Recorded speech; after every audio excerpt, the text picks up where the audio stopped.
Ian Thompson, he fired 3 rounds from a revolver to scare off a group who was firebombing his home. What happened? He was the one charged with pointing a firearm along with 2 counts of careless storage of a firearm. Sorry. Actually, I don't think that was careless. I think that was very prudent storage because you were able to access your firearm when your home was being firebombed. I always tell people Canada is a very important petri dish, because a lot of Americans don't understand these laws that exist in other Commonwealth countries where they don't have the Constitution of the United States. And in Canada, this is very close, so you don't have to go all the way over to Europe. And you would be surprised when you go to Canada just how American it seems in so many ways on its surface. And then you go just a couple layers deeper and you realize that the rights you take for granted on a daily basis are one brush of the pen away from going away forever. So over the weekend, Prime Minister Justin Trudeau said that gun rights, as they relate to self-defense, don't exist in Canada. We're introducing legislation to implement a national freeze on handgun ownership. Okay, sorry, we got the wrong clip. I apologize. That's not him, but here is Prime Minister Justin Trudeau saying that you have no right to self-defense with firearms in Canada. Yeah. And there are debates, and we have a culture where the difference is guns can be used for hunting or for sport shooting in Canada, and there's lots of gun owners, and they're mostly law-respecting and law-abiding. But you can't use a gun for self-protection in Canada. That's not a right that you have in the Constitution or anywhere else. If you try and buy a gun and say it's for self-protection, no, you don't get that. You get it for hunting. You can get it for sport shooting. You can take it to the range. No problem, as long as you go through our rigorous background checks.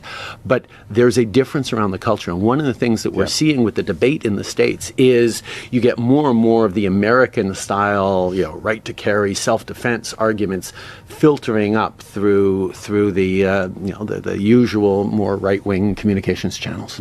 Yeah, crazy. By the way, that's a good thing. I like that he says more right-wing because he's saying those crazy right-wingers believe that you have the right to defend your home and your wife and your private property. We don't believe that here in Canada. Keep in mind, when you're talking about the Second Amendment, when you're looking at the actual case law, when you're looking at Heller versus D.C., look at the dissenting opinions here in the United States. It was private citizens have no right to own a firearm whatsoever. So when people on the left are saying, the Second Amendment's not absolute, which is why that was the question of the day, they're not saying we need an assault weapons ban.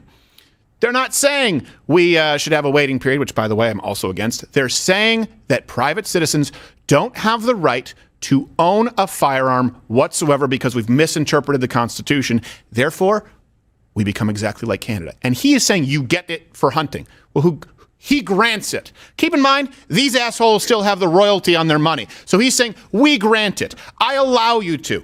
I'm tired of Canadians acting as though they're better than the United States. We fought off the royalty because we didn't believe in them. That's why we left. You bent the knee. You're a nation founded on cowardice. And I say this as a Canadian with great shame. Canada is a nation founded on cowardice. The United States is a nation founded upon a violent revolution. Violence is not immoral. That's immoral.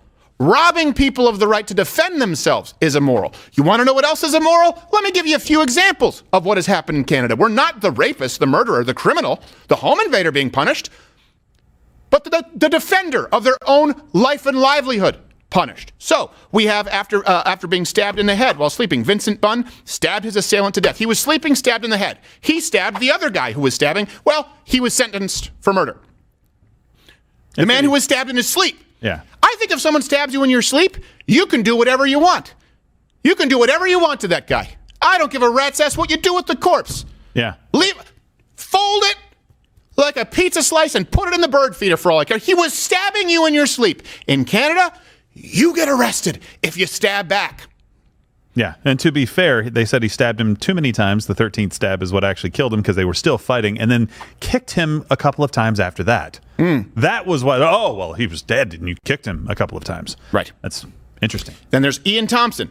He fired 3 rounds from a revolver to scare off a group who was firebombing his home. What happened? He was the one charged with pointing a firearm along with 2 counts of careless storage of a firearm. Sorry. Actually, I don't think that was careless. I think that was very prudent storage because you were able to access your firearm when your home was being firebombed. Right. And by the way, Joe Biden said fire 2 shots in the air. He did it into the ground, or essentially the same thing. Come on. Yeah.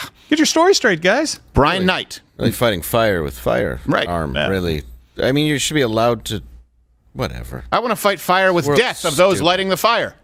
Yeah, they're lucky they didn't get shot. Yes, I have no problem with someone setting a fire, firebombing someone's house or personal property.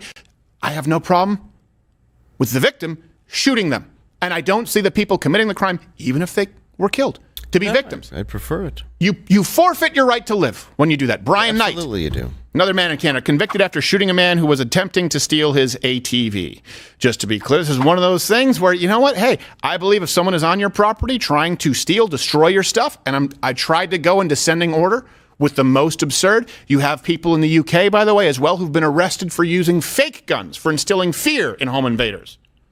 This is what happens in the countries where the Second Amendment isn't absolute. And the arrogance that you see with that Prime Minister blackface. By the way, is no one going to... Did he just get a pass on that? Megyn Kelly was fired because she said that when she was a kid, she dressed up like Diana Ross for Halloween. And this guy gets to do blackface 1,900 times and no one cares? This is the guy who's now in control of your right to defend your own life and limb? You guys don't see a problem with this? You don't have that right, remember. In Canada, you don't. You don't have it. I can give it to you for hunting. If you kiss the ring. How is he allowed to just make all these decisions just him? Well, it's Canada and it's absurd. It's amazing, though.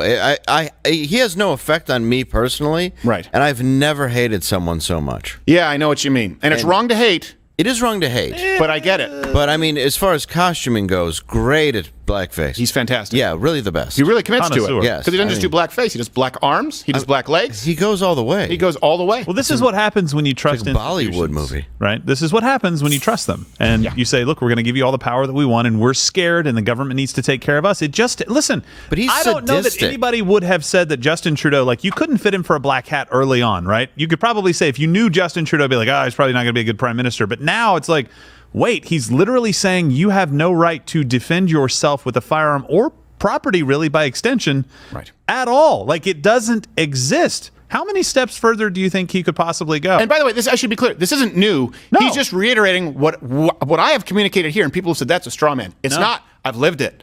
I lived there. I know it. And it's gotten worse. And it's getting worse.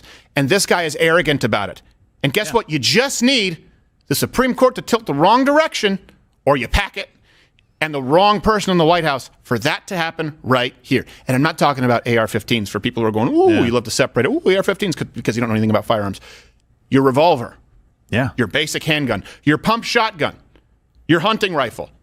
It will be rendered useless for self-defense because that's what they have done everywhere not named the United States of America. And by the way, speaking of this, in the United States, Michael Moore, who looks like a transitioning Walter White, would like America to adopt this exact same position. Here he is on MSNBC saying that we don't need guns, and we'll have him here in studio. I think that we need some really drastic action here. We need a moratorium, perhaps, on Rosie gun sales. O'Donnell. We need to. Who will say on this network or any other network in the next few days, it's time to repeal the Second Amendment? Sorry, I'm writing down a note that he's an asshole. Oh, I told you that. Those are some pretty rough.